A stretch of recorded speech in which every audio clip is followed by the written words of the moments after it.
এবং আমার করলেন, এতে প্রথমেই প্রশ্ন আসে প্রশাসন বর্তমানে এই মুহূর্তে, আজকে তো নতুন সরকার 2 দিন হইল, প্রশাসন কি সরকারের নিয়ন্ত্রণে না আওয়ামী লীগের নিয়ন্ত্রণে? কেন বলছি কথাটা, শুনলে সবাই আসমান দিয়ে পড়বে। আওয়ামী লীগের নিয়ন্ত্রণে কেন আসতেছি। পুলিশ জানে যে আওয়ামী লীগের কার্যক্রম নিষিদ্ধ, জানে, প্রশাসন জানে। তো আওয়ামী লীগ কিন্তু গত 17 মাস বা 18 মাস মাঠে নামেনি, মানে তাদের যেহেতু প্রচার নিষিদ্ধ, কার্যক্রম নিষিদ্ধ, সেই আদেশ কিন্তু এখনো বহাল, উইথড্র হয় নাই। তাহলে সরকারের পরিবর্তন হয়ে গেল, সরকারের পরিবর্তন হয়ে গেল এবং ওত নেওয়ার আগেই তালা খোলা শুরু হলো নানান জায়গায়। কোথাও আমি গিয়ে সাথে খুলে দিলাম, কোথাও শরীফ ভাই গিয়ে সাথে খুলে দিল, আবার কোথাও নিজেরা খুলতেছে। তাহলে কি মানে, অর্থাৎ তারা নিশ্চিত হয়ে গেল যে ওই সরকার চলে যাওয়ার মানে হচ্ছেই আমরা ধরাছোঁয়ার বাইরে এখন। তাহলে আদেশ কিন্তু বহাল আছে, আপনি কাজটা করতে পারবেন না। এবং বলা হয়েছে যে আগের সরকার প্রশাসনিকভাবে মারাত্মকভাবে ব্যর্থ। তাহলে নতুন সরকার যে আসলো, সবার আগে তালাটা খোলা হইলো কেন?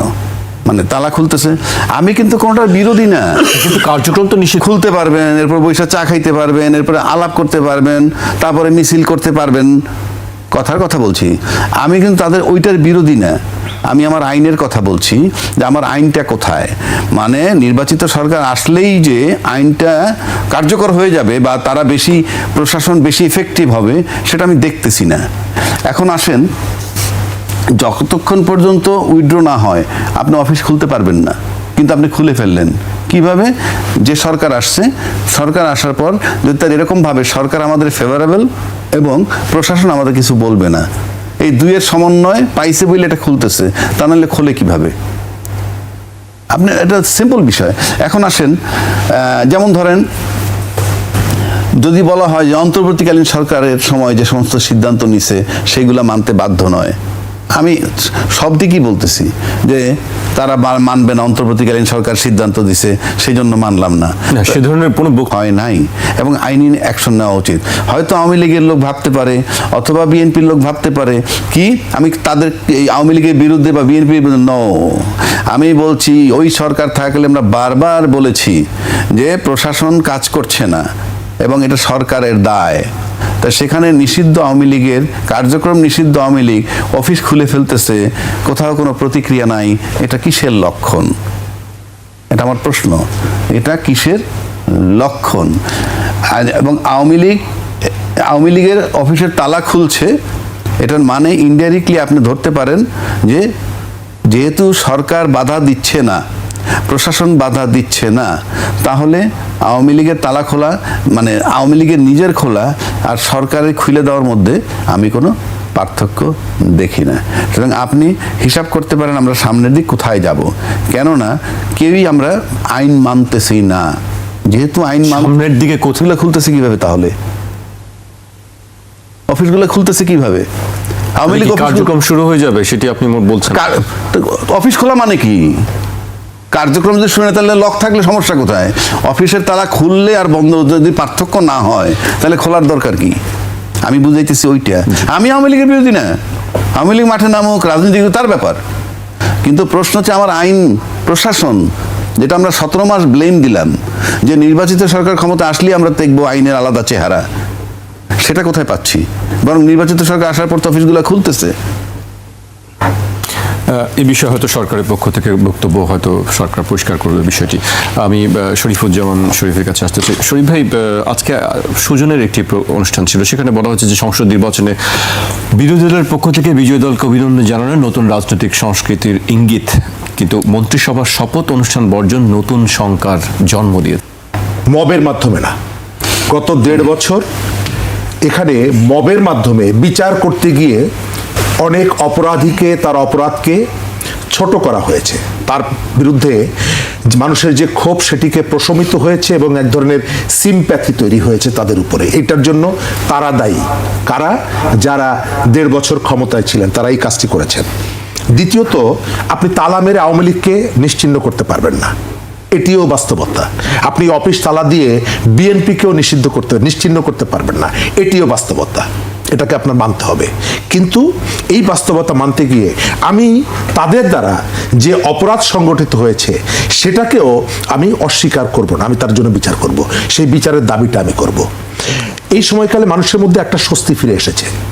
মবের যে শাসনটা ছিল সেখান থেকে এক ধরনের স্বস্তি। এই মব যারা তৈরি করত তাদের অনেককেই আমরা এখন দেখছি একটু নরম সুরে কথা বলছেন। ওই যে স্বতঃস্ফূর্তভাবে বিভিন্ন জায়গা থেকে যে ধরনের রিয়াকশনটা হতো সেই রিয়াকশনটা নাই, সম্ভবত এটা একটা কারণ। কারণ এই পর্যন্ত আওয়ামী লীগের কোনো পজিশন থেকে বলা হয়নি যে অফিস খোলো, কর্মসূচি চালু করো। অতি উৎসাহী হটকারী জায়গা থেকে সম্ভবত এটি করা হচ্ছে। তবে আমি আমার কথা শেষ করবো ওই জায়গাটায়, আপনি আওয়ামী লীগ বা বিএনপির অফিসে তালা মেরে তাদের সমাবেশ করতে না দিয়ে ইত্যাদি ইত্যাদি করে এদেরকে নিশ্চিহ্ন করতে পারবেন না, এটি বাস্তবতা। এবং সেটি আপনি আবার অ্যাটাস্টেড করেছেন, সত্যায়িত করেছেন ভোটের সময় তাদের দুয়ারে দুয়ারে ভোট চাইতে গিয়ে। তবে আওয়ামী লীগের যারা অপরাধী, যারা গণহত্যার সাথে জড়িত, যারা টাকা পাচারকারী, তাদেরকে কোনোভাবেই অফিস খুলুক আর জানালার ফাঁক দিয়ে প্রবেশ করুক, তাদেরকে ক্ষমা করা যাবে না। সদস্যদের যে শপথ অনুষ্ঠান সেখানে আমরা দেখলাম, তার আগেও দেখলাম, মজার ব্যাপার দেখেন আপনি, রাজনীতিবিদরা আমাদেরকে কতটা হালকা মনে করে অথবা আমাদেরকে কতটা বোকা মনে করে এবং আমাদেরকে কিভাবে ধোঁকা দেয়। বেগম খালেদা জিয়া মারা যাওয়ার পর 11 দলীয় জোটের প্রধান তারা গেলেন তারেক রহমানের সাথে। আমি দর্শকদেরকে মনে করিয়ে দিই, তারেক রহমানের সাথে গিয়ে প্রস্তাব দিলেন আমরা একটা জাতীয় সরকার করব। আবার নির্বাচনের পরে যখন তাদেরকে জিজ্ঞেস করা হলো জাতীয় সরকার হলে কি করবেন, না করব না। কারণ কি, ততক্ষণে তাদের আসন তারা যেভাবে ভেবেছিলেন সেটি হয়নি, সংখ্যাগরিষ্ঠতা সেটি পায়নি। অর্থাৎ মাত্র সপ্তাহখানেকের মধ্যে আপনি আপনার রাজনৈতিক টার্গেট, রাজনৈতিক কৌশল আপনি পাল্টে ফেলছেন। সুতরাং সকালে শপথে যাওয়া, বিকালে শপথে না যাওয়া, এটা অস্বাভাবিক কিছু না, আমাদের এখানে হয়েছে।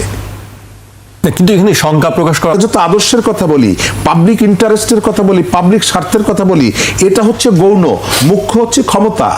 আপনি আজ থেকে 15 দিন আগে আমি আপনার সাথে বসে প্রস্তাব দিলাম যে আমরা একটা জাতীয় সরকার করব। যখন আমি পরাজিত হলাম, অন্য আমাকে এসে জিজ্ঞেস করছে যে যারা বিজয়ী হয়েছে তাদের সাথে কি জাতীয় সরকার করবেন, আমি বলছি না, করব না। নির্বাচনে যে আসনগুলোতে আমি বিজয়ী হচ্ছি সেই আসনগুলো নিয়ে কোনো প্রশ্ন নাই, কিন্তু নির্বাচনে যে আসনে আমি বিজয়ী হচ্ছি না আমি প্রশ্ন তুলছি সেগুলো নিয়ে। সরকার প্রধান যখন বলে যাচ্ছেন যে এই নির্বাচনে কারা কারা বিজয়ী হবে, আমি ওটা নিয়ে প্রশ্ন তুলছি না, আমি জিজ্ঞেস করছি ইলেকশন কমিশন তুমি যথাযথ দায়িত্ব পালন করো না। আমি অভিযোগ করছি বিএনপি সংখ্যাগরিষ্ঠতা পেয়েছে, অভিযোগ বিএনপির দিকে।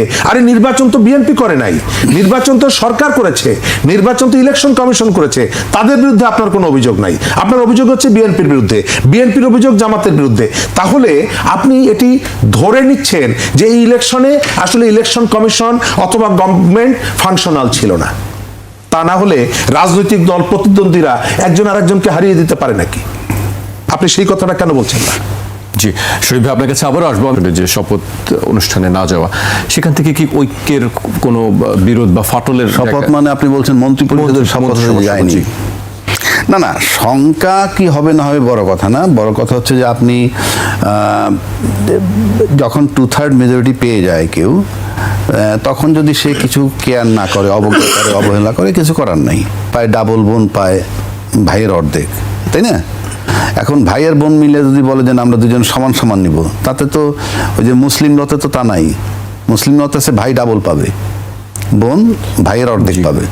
কিন্তু ভাই বোন মিলে যদি বলে দেন আমরা দুজনে সমান ভাগ করে নিই, তাহলে আইনে কিছু আসে যায় না। তা আমরা এখন যেমন কথা তুলতেছি, আইনে নাই, কি নাই, আইনে গণভোট নাই। কিন্তু আমি তো গণভোট মেনে নিছি, গণভোট করব। গণভোট করার জন্য সরকার একটা অধ্যাদেশও জারি করছে, তার ভিতরে বলা আছে গণভোটটা ফাইনালি কার্যকর কিভাবে হবে। না হইলে সেটা ভিন্ন কথা।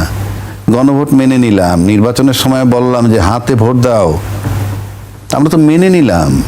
তো মেনে নেওয়ার পর যদি আমরা এখন 2টা ওত নেওয়ার কথা, একটা নিলাম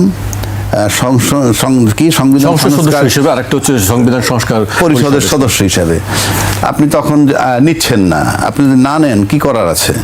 এখন আপনি নিচ্ছেন না বইলে আবার মন্ত্রী পরিষদে তো আমরা গেলাম না, মানে মানে যারা গেল না তাদেরই বা কি করার আছে? এখন এটা তো মনে করেন শঙ্কা বলতে কি, আপনি ফ্রম ডে ওয়ান তো একটা মতবিরোধ, একটা অনৈক্য যেটা চলমান ছিল 8 মাস, তারপরে গেলাম গণভোটে, আবার চলে আসলো, সেই শঙ্কার জায়গা তো রয়েই গেল। এখন শঙ্কা বলতে সবসময় পার্লামেন্টে আইনি লড়াইটাও তো শঙ্কা। এখন এই যে আমি যদি না মানি, এখন আমার 2/3 মেজরিটি আমি মানলাম না, তো কি হবে? মানলেন না যখন আপনি যে সংবিধানে নাকি বলছে 2টা শপথ নাই, একটা শপথ আছে সংসদ সদস্য হিসাবে নিবেন, তো সেটা তো সেই সংবিধান মোতাবেক আপনার নির্বাচনটা হইতে হবে। সেই সংবিধান মোতাবেক নির্বাচন হইতে গেলে তো প্রধানমন্ত্রীর ক্ষমতায় থেকে 3 মাস মেয়াদ থাকতে নির্বাচন হইতে হবে। সেই সংবিধান থাকলে তো আপনাকে সংসদ ভেঙে যাওয়ার পর 90 দিনের মধ্যে, কোনো কারণ না হলে আরো 90 দিন, 180 দিনের মধ্যে নির্বাচন হইতে হবে। সেখানে আপনি ফেব্রুয়ারি 2026 আমরা নির্বাচন করলাম কি হিসাবে? আমরা মেনে নিছি বলে, আমরা মেনে নিছি, এটাই হলো আইন। এখন আপনি যদি বলেন লিখিত নাই, সেটা তো ভিন্ন কথা। সংবিধান মোতাবেক নির্বাচন হলে তো অন্তর্বর্তীকালীন সরকার কি সংবিধানে আছে?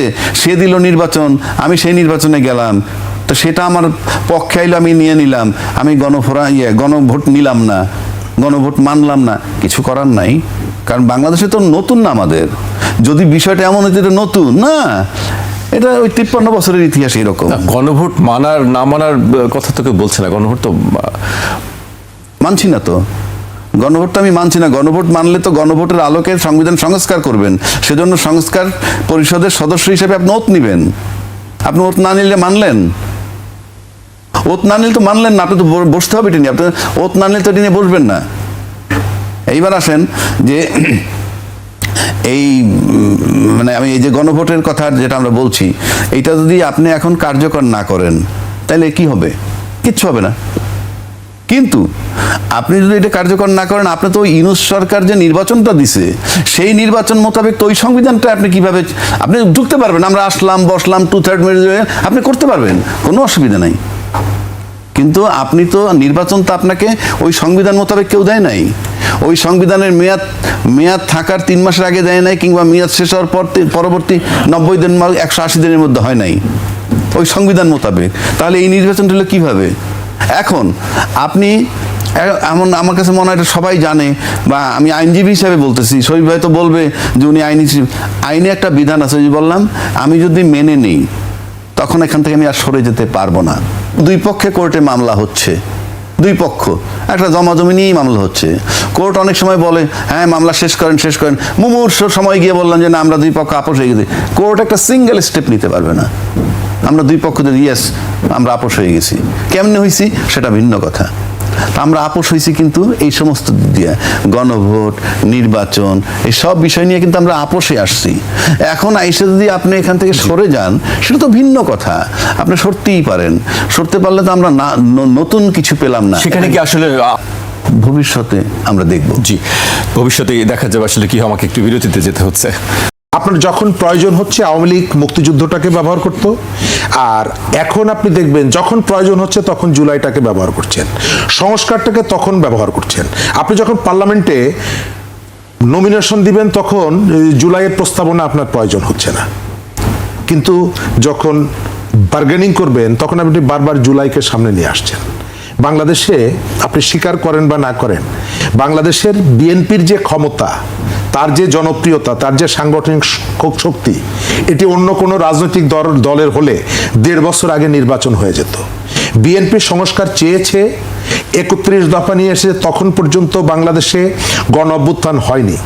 আমরা এখন বারবার চেষ্টা করি বিএনপিকে সংস্কারের শত্রু এটি প্রমাণ করার জন্য। বাংলাদেশে বারবার চেষ্টা করি, এইখানে ওই কি বলে, এখানে যারা বামরা আছে এরা হলো আওয়ামী লীগের সাথে ছিল, তাদের কর্মীরা মারা গেছে। এইখানকার শুদ্ধ শক্তি কারা? শুদ্ধ শক্তি হচ্ছে আমরা। বিএনপি খারাপ, অমুক খারাপ, তমুক খারাপ, আমরা শুদ্ধ শক্তি।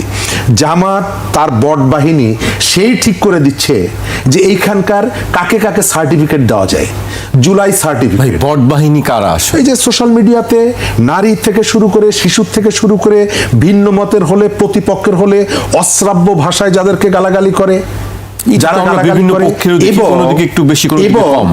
যাদের আচার আচরণে অতিষ্ঠ হয়ে জামাতের আমির নিজেও, এই ভদ্রলোক একাধিকবার বলেছেন এই আচরণগুলো বন্ধ করার জন্য। এটাই এরা এখনো ধারণা করে না। বিএনপি কি করবে না করবে এটা বিএনপির ব্যাপার, তবে পাবলিকের ম্যান্ডেট বিএনপি পেয়েছে। গণভোটের শুরু থেকে শেষ পর্যন্ত অসংখ্য প্রশ্ন জন্ম দিয়েছে গণভোট। আপনি সংবিধান অর্ধেক মানবেন, অর্ধেক মানবেন না। আমি তো আপনাকে জিজ্ঞেস করব যে এই রকমের আধা কাঁচরা সংবিধান নিয়ে আপনি এই পর্যন্ত কেন এসেছেন? আপনাকে তো দায়িত্ব দেওয়া হয়েছিল, আপনি সেই সময় সংবিধান বাতিল করেননি কেন? আপনি সংবিধানের যতটুকু প্রয়োজন ততটুকু রাখবেন, আর তার ভিতর থেকে যদি সংকট তৈরি হয় আপনি বাইরে এসে বলবেন কেউ কথা রাখেনি। তো আপনিও তো কথা রাখেননি, কথা কে কে রাখেনি?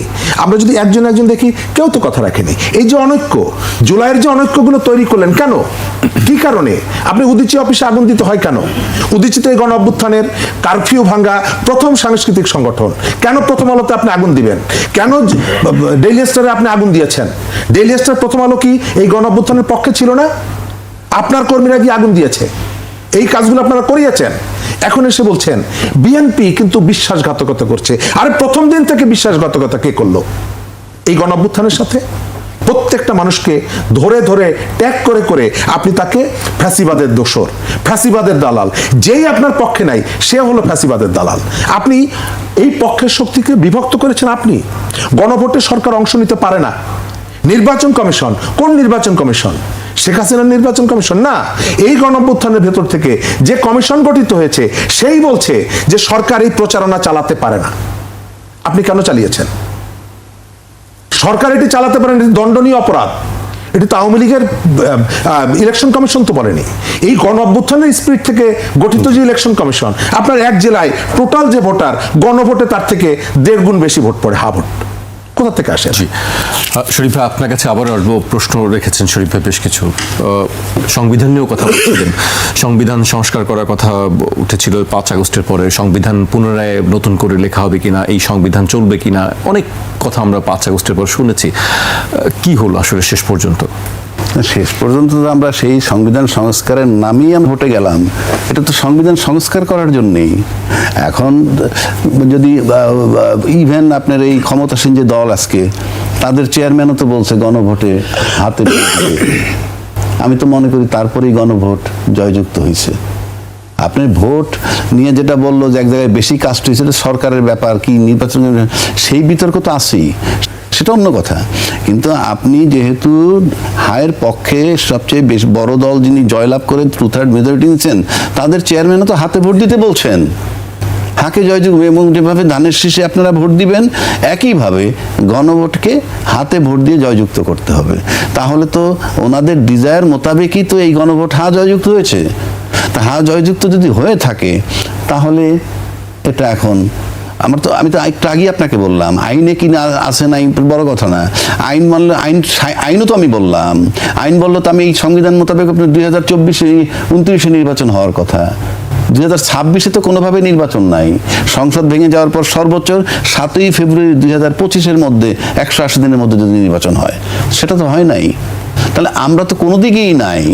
আমরা আসি কিসে এখন? আমরা তো কিভাবে আসি? এই যে কোনো কিছুতে নাই, আমাদের মতে আমরা চলে যাচ্ছি আইন বানাইয়া। এখন হচ্ছে তো, নির্বাচন হইল, সরকার গঠন হইল। এখন এই যে গণভোটের যে ফলাফলটা, আমি যদি সিম্পল অন্য লজিকে আসি, আপনাকে যদি অন্য লজিকে আসি, সেই লজিকটা কি, যে ধরেন এই গণভোট মোতাবেক, বাদ দিলাম সব কিছু, গণভোট মোতাবেক যদি সংবিধানটা সংস্কার হয়ে যায়, উপর কক্ষ নিচের কক্ষ, কে কয় টার্ম থাকতে পারবেন না, এই যা যা আছে সব যদি হয়ে যায়, আপনি আমার সিম্পল বলেন তো, দেশের কি ক্ষতি হবে এতে? দেশের কোনো ক্ষতি নাই। জনগণের কি ক্ষতি হবে? সাধারণ জনগণের কোনো ক্ষতি নাই। তাহলে ক্ষতিটা হবে কার? আপনি 70 অনুচ্ছেদ বাতিল করবেন, ভালো কথা, কিন্তু আমি গণভোটের আলোকে যদি সংস্কারটা হয়ে যায়, সংবিধান, নতুন তো না, সংশোধিত সংবিধান হয়ে যায়, তাহলে ক্ষতিটা হবে কার? আলটিমেটলি আমরা সেই সাবেক জায়গায় ফেরত যাচ্ছি। কারণ যে সংস্কারের কথা বলা হয়েছে এটা আছে গণভোটের আবরণে, যে এটা যদি না হয় আপনি বাদ দিয়ে রাখেন, তাহলে আপনার আমার মতো আমি করে নিব, এটাই নিয়ম, এভাবেই চলে আসছে, সামনে হয়তো আমরা সেভাবে চলবো। এখন প্রশ্ন হচ্ছে সেটা চলতে পারবে কি পারবে না, বিরোধী দল আছে, তারা কি করবে, পার্লামেন্টে কি করবে, কিভাবে আর্গুমেন্ট হবে, টাইম ইজ দ্য বেস্ট জাজ। শরীফ ভাই, আপনার কাছে আবারও আসতে চাই, এবার একটু অন্য বিষয়ে আমরা যেতে চাই। রোজা শুরু হয়ে গেছে, কিন্তু বাজারে আমরা রোজা শুরু হওয়ার কয়েকদিন আগে থেকেই দেখছি যে জিনিসপত্রের দাম বেড়েছে। লেবু নিয়ে খুব বেশি আলোচনা হচ্ছে, হালি 100 টাকার উপরে সেটি এখনো নামেনি। আজকে সবগুলো সংবাদ মাধ্যমের আমি দেখেছি যে বাজারটি একটি বড় জায়গা ছিল। স্বল্প সময়ের মধ্যে আমি ধনী হতে চাই। 150 টাকায় হালি বিক্রি করছে। কি আপনি ধর্মের কাহিনী শোনাতে পারবেন? আমি ওই জায়গাটায় বলি আপনাকে, একটা দেশ অনবরত তার নাগরিকদের পাছার উপরে বেতের বাড়ি দিয়ে রাষ্ট্র চালানো যায় না। আপনাকে কখনো কখনো সভ্য হতে হয়, কোথাও কোথাও আপনাকে মানবিক হতে হয়। আমরা মানুষের জন্য রক্ত দেই না, আমরা তো রক্ত বিক্রি করি না। যখন শুনি একজন মানুষ মুমূর্ষ, তার কাছে ছুটে যায় জীবন বাঁচাতে, এটা আমাকে কেউ পুলিশ দিয়ে নিয়ে যায় না, এটি আমার ভেতরের কতগুলো বোধ আমাকে সেখানে নিয়ে যায়। আপনি আপনার দেশে আমি একমত হবেন, এই যে কাজগুলো করছে এর মধ্যে একটা বিরাট অংশ সন্ধ্যাবেলায় তিনি ধার্মিক এই পরিচয়টা দেবেন, যিনি 30 টাকার লেবু রোজাদারকে সামনে পেয়ে ধর্মের সমস্ত বিধিবিধান, তার যে বিশ্বাস, তার যতটুকু জানা বোঝা সব উপেক্ষা করে শুধু লেবু না, আপনি আপনার জীবন দিয়ে দিতে পারেন। এক, দ্বিতীয়ত সরকার কতটুকু কি করতে পারে, সরকারের কতগুলো ভূমিকা থাকার আছে, সরকার রাখতে পারে। কিন্তু মাত্র 2 দিন আগে তারা যে সরকারটা সর্বশেষ দায়িত্ব নিয়েছে তাদের কাছ থেকে আমি এই মুহূর্তে বলতে পারি না যে আপনি এই কাজগুলো কেন করেননি। তবে ডক্টর ইউনূস দায়িত্ব নেওয়ার পর প্রথম যে রোজা, মনে থাকার কথা, তিনি বেশ কতগুলো জায়গায় সফলতা দেখিয়েছিলেন। আমি আশা করব যে এই সরকার একটা রাজনৈতিক সরকার, তার তুলনামূলকভাবে তার গ্রহণযোগ্যতা, তার নেটওয়ার্ক, তার অভিজ্ঞতা, আবার তার কিছু কাজের বিতর্ক সবগুলোই আছে। সুতরাং তারা একটা চেষ্টাটা করবেন। আর আমরা যারা নাগরিক হিসাবে আমাদেরও একটু কোথাও একটু সচেতন হওয়া দরকার। লেবুর দাম বেড়েছে, আমি একসঙ্গে 15টা লেবু আমার কেনার প্রয়োজন নেই। দাম কত, কেন হচ্ছে, একটু গবেষণা করা দরকার, দেখা দরকার। এটা খুব কঠিন কাজ না। পুরোটা পথ ধরে সিন্ডিকেট ভাঙতে পারলে লেবুর দাম কমবে, ভাঙতে না পারলে কমবে না। Very simple. এখন রাজনৈতিক সরকার আসছে, তারা ইতিমধ্যে আমরা দেখছি একজনে বলছে কোনো সিন্ডিকেট থাকবে না। আমরা দেখতে চাই, এখনই মন্তব্য করতে চাই না, দেখি সিন্ডিকেট ভাঙে কিনা। গোলায় দাম কত আর বাজারে দাম কত পার্থক্য হলে বা টাকাটা বাড়লো কিভাবে, এই মাঝখানে সব সিন্ডিকেট। যদি ভাঙতে না পারে, অতীত সরকারের যে দোষ দেওয়া হয়েছে সেগুলো সিন্ডিকেটের মধ্যে তো তাদেরকে নিতে হবে। যেটা ভাঙা সম্ভব না, বলতে হবে, খালি মুখে বললে হবে না। কারণ বাজারে দাম কত, গোলায় দাম কত, এই পার্থক্য কেন, এটার দায়িত্ব সরকারের, এবং কেন হয় এটাকে রোধ করতে হবে সরকারের। জি, আমি আজ এখানেই শেষ করছি। আবার দেখা হবে রোববার ঠিক রাত 12টায়।